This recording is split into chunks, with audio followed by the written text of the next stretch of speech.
Hello, everybody, and welcome to episode 4 of the Feathery Treasury show. My name is Aaron, and again, today I'm joined by Alex. How's your day going today, Alex? It's going well, thanks. Just preparing myself for the Minnesota winter weather to kick in. How are you doing? Oh, not so bad myself. Yeah, I feel like the weather held off as long as it could, put up a good fight, but I think we're at the point of no return. Yeah, It's the finally snow's switched coming on in. us. Yep. Well, let's might as well get going into it then. Let's start off with our first segment. What have you seen lately? So, Alex, what have you seen lately? Well, it's the dark-eyed juncos time. They've been hanging around in the yard, and I did actually see a family of black-capped chickadees taking turns to use one of our water baths. It's nothing new, nothing too special, but I don't get tired of seeing them, chase each other away from the water and pruning themselves and stuff. So that was nice. And yeah, so about approximately 8,000 migrating sandhill cranes. How about you? Oh, 8,000 you say? Maybe a little bit of tease for something later. For myself, as you recall from last episode, I was saying that I wanted to up my duck game. So I made a point to go seek out some new ducks, try to see something I hadn't seen before. Um, so after work the other week, I swung by the Minnesota Valley National Wildlife Refuge, and let me tell you what, if you want to see some ducks, that's where you should go. There was a lot of them. As you'd expect, most of them were mallards. It always is, it seems. However, I did see a couple American widgeons, which are always a treat to see. Don't see them too often. But the one I was most excited about was some green-winged teals. Nice. According to my eBird account, this was my first official sighting of green-winged teals. Maybe I saw them as a kid or something. I don't know. Um, but what I really enjoyed about it was it put me over 100 species for the year, which kind of made myself a little goal of trying to get that because I wasn't able to get out as much as I liked this year. So being able to hit triple digits was kind of a nice milestone. Yeah, Uh, congrats. yeah, thank you. Besides the ducks, I kind of walked along there for a bit, and there was tons of Canadian geese. I saw over a dozen trumpeter swans, which was very nice to see. Always fun. And there was just tons of American coots, probably a couple hundred. It was lots of American coots. Yeah, I'm kind of jealous. I think the as we've discussed, waterfowl is kind of my area of, I wouldn't say expertise, but I'm the duck guy, and I've not seen American widgeons yet or green winged teals, only blue winged. So Okay. maybe next year that'll have to be some goals for me, and maybe we should have to do something maybe for next year to set up a hundred each. See Yeah, or set a little see. goal. See who gets there first. Yeah, exactly. Yeah, I think you might beat me, but you never know. Never know. And well, speaking of American coots, I don't think I mentioned this last episode, but early October, this huge flock of American coots decided to stop over at the lake by my place. They're still hanging around. I drive past there every morning. Keep expecting them to be gone, but it's just tons of them. It's got to be a couple thousand. So I'm gonna keep an eye on that. I'll keep everybody updated. I'm sure you're all at the edge of your seats about my American coots, but That's still surprising though that yeah, I would have thought they would move down by now. you would think. Now that the weather's switched, maybe they'll head out. I'll see. By next episode, they might be gone. Still a nice little way to start the morning. Yeah. Um, and then besides those, one other thing happened about I don't know, about a week ago, I guess. I was sitting on the couch. It was dark out already. Wasn't just watching some TV, and all of a sudden I started hearing some really loud hooting from outside. Which has happened. It's usually barred owls out there. You and your owls. Yeah. But I was like, that doesn't sound like barred owls. And same as last time I saw some great horned owls, it was them again. They almost got tricked me last time. They didn't trick me this time. So it was dark out, but went out there. Was able to get a look at a silhouette up in one of the trees. Um, Tried to take some pictures, but they're pretty not very good. Um, but Need to get yourself like a night vision camera or yeah, something. something like that would be kind of neat. Um, so hopefully they come back. I've been keeping my ears open for them. Haven't heard anything. Um, the park I saw them at is really close to my place. So I wonder if it's the same pair. It might be. I don't know how much they spread out. Yeah, I'll have to do some research. Maybe the breeding is that kind of a thing that's going on. Maybe. I don't know. They sounded pretty happy. There were lots of hoots. So fingers crossed they come back. Maybe when it's light outside, get a good look at them. The snow might help too if it's not snowing. Maybe that'll Yeah, help with that'll the help. visibility. That's true. So I think that's it for this segment. Besides that, didn't see too much. Um, but with the weather changing, like we said, and then with daylight savings, it's getting dark here really early. So I feel like our bird watching opportunities are gonna kind of be pretty slim for the next bit. But hopefully we'll have enough next episode to report on. We'll see. Yeah, one can hope. Yeah. Well, let's go ahead and get into our topic of the episode then.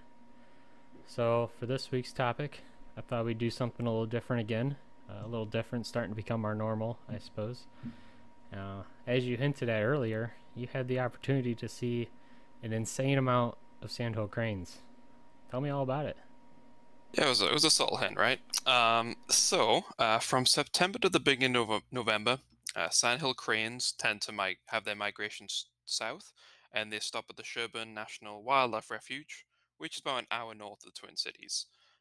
During this time, the refuge allows small groups to witness the migration, and we were lucky enough to get one of the open slots. It did start early. We had to leave, I think, a little bit around after 5 a.m. to get there on time, which I'm not a morning person. And then when you add in the cold and the dark, it was tough, but it was worth it. The experience was split into two parts. First, there was a small presentation at the refuge center where the ranger kind of shared information about the sandhill cranes and like what they do there. And then we had a convoy down a private access road to where the sandhill cranes were staging. In other words, where they stay there. Would you like to hear some facts about the sandhill cranes? Yeah, give it to me. All right, so there are several subspecies of sandhill crane. The ones that we tend to have in Minnesota and the ones that were at this migration are part the greater sandhill cranes, and that's the largest of the five recognized subspecies. There's all these different populations of sandhill cranes in the U.S. This is part of the eastern population. They overwinter in the southeast. I think typically they end up in Florida, but with milder winters, Kentucky and Indiana have kind of been their last stop. Um, they are among the oldest living birds on the planet. There's fossil records placing cranes in Nebraska over 9 million years ago, which I think makes sense with some of the noises they make. Um, they can live over 20 years, get around 5 foot tall with a wingspan of 6 foot. There's not too much difference between adults and juveniles, but the juvies don't have the red crown. So if you're trying to ID them, that's the best way of knowing the age. But the most interesting fact to me was that their feathers are actually just white or pale gray, and the rusty brown coloring that we see in the summer is not really their true coloring. That's them preening in iron-rich mud, and they rub it onto their feathers. So they're not that color at all. Did you know that? I did not know that. I just kind of always assumed they were just kind of a dingy white color. Yeah, that's kind of pretty neat. Yeah, I think it was. I made some notes knowing that the podcast was going to happen, and I think my first bit was like rusty color is not true. That was my main takeaway. I think the other impressive fact is the numbers. So add some context on the refuge and the migration. In 1992, there was fewer than 100 cranes that were counted, and the suspect it was due to hunting and deforestation. But cranes don't like to go over large bodies of water, so between that and maybe adapting and learning about the refuge viability, the numbers have increased since then. The day before we went, they'd counted just over 10,000 cranes in the area. The cranes are counted weekly. The volunteers and staff go at these different locations in the park and they kind of look in one direction and they just tabulate for a few hours to get pretty accurate counts. And as of November the 8th, this count was just shy of 30,000 sandhill cranes. 30,000. I mean, that's amazing. I mean, just imagine seeing that in person. Well, I guess you don't have to imagine. You were there.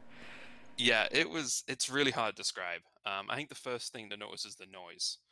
Because, sandhill cranes have that very distinct call. It's like a hooting sound, isn't it? Right? Like in Jurassic Park. Oh my god.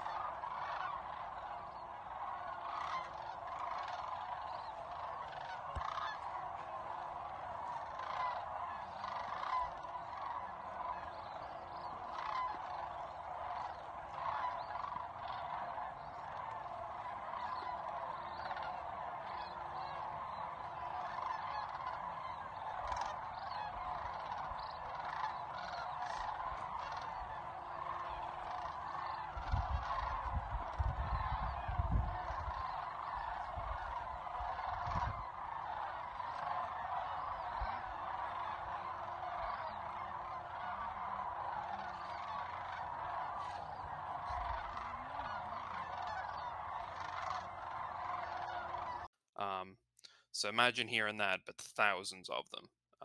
Seeing them was incredible. We had our binoculars, so we could kind of get a good view of them at this pond that was nearby. But some people had their telescopic lens that would like these massive scopes. And it's like, man, I wish we had that. I know you would have been great there with your camera. Uh, so we tried to count them. I think I'd get to about 100 and lose my place. Yeah, there was thousands of them. You'd count some take off in the air, you'd see them go away, and then it didn't look like that even made a dent in how many were there. And every time you looked, you'd see the shoreline. You think, okay, there's a line of them, and then you just pause for a second, and you'd see more and more and more, like there's lines of them. Um, and it was great to see them fly off too, because they would be usually they're going pairs, or if they have a colt, then they have a trio. So you'd see them drip off in threes for making like V formations, and you could always tell they're about to take off because they'd be flapping the wings and getting a little bit of a run going. Um, and I think we spoke to the ranger, and she said at that particular pond there was probably about 8,000 of them. And yeah, it was really something else. I definitely would recommend it if you get the opportunity to do it. There's nothing Yeah, like it. I'm jealous. That sounds so cool. We'll have to keep an eye on it for next year. Go together, maybe do like a remote podcast or something. First time on the road. Yeah, that would be pretty good. We caught on for it super late. I think if we'd known a bit sooner, we definitely could have planned something. But it was, other than the early start, it was fascinating. Yeah. Well, I mean, the sandhill cranes are the main attraction, but did they show you guys anything else, or you happen to see anything cool? Yeah, again, would have loved to have your camera. There was 5 bald eagles kind of hovering around. A lot of mallards. Per the ranger, they counted 14,000 the previous week of the mallards. And I think the biggest thing about the sandhill crane noise was that a huge group of mallards came in and you couldn't even hear the mallards. And we all know how loud ducks are. And then in kind of a hark to your American coots, there was a couple thousand of those kind of mingling in as well. I think the only frustrating thing from our point, from the whole experience, was there was definitely some other dabblers in there, and we just couldn't get a close enough view to figure out what they were. It's like, could I have seen another duck? It's hard to say, but and there were some swans too, just hanging out right next to them. Yeah, it was fantastic. All right. Let's get on over to the bird of the episode then, which I think I should have you do with all your fun facts for now. That was. I'm gonna look pale in comparison to your sandhill crane facts here. Hey, who knows? Who knows?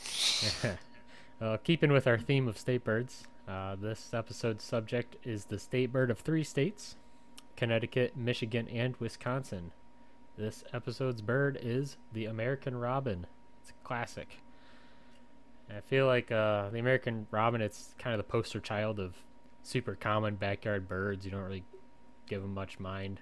Don't give them a second thought. But I don't know. If you ever like really look at them closely, I feel like they're pretty pretty. It's just, I don't know, if you look at like the black head and when the chest is really orange in the summer, I don't know, it's really striking to me. Maybe it's just me. You got a point. I gotta admit, I'm guilty of underappreciating the American robin, but I feel like, in my defense, there's 2 parts. First of all, how many times are you on a walk? You see something float around, you get all excited. Could be a new bird sighting. You focus on the binoculars, get them up, and then you realize it's a robin. And you go, oh, it's a robin again. And also, I'm from the UK. We have the far cuter European robin. You know, but maybe I'm being unfair. Is there anything we should know about the American robin? You betcha. I'll hit you with some fun facts here. Not as in depth as your sandhill crane facts, but get a little tease. They are the largest species of thrush in North America. So I don't even think they're like related at all to the European robin, if I'm correct on that. They're actually a thrush. They just happen to kind of have the reddish also, so that's the name we gave them. That seems to be a common thing between the England and America. So we'll just call it the new version, and the American version. Yeah, I was looking at a range map. They can be found year-round throughout most of the lower 48 states. But breeding season, they go all the way up to northern Canada and Alaska. And then in the winter, you can find them all the way down as far south as central Mexico. So just that's why everybody knows them, is because they're just everywhere. Their song, it's pretty recognizable. I might splice in one of their songs here in case you don't know.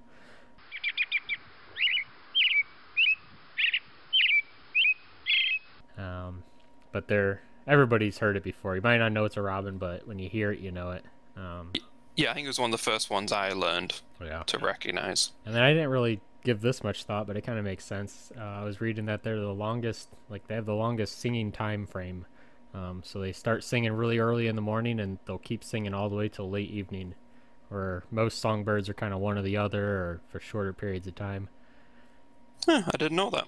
Yeah, but if you kind of think about it, it's just, you're always hearing them, no matter what. You just hear robins in the background.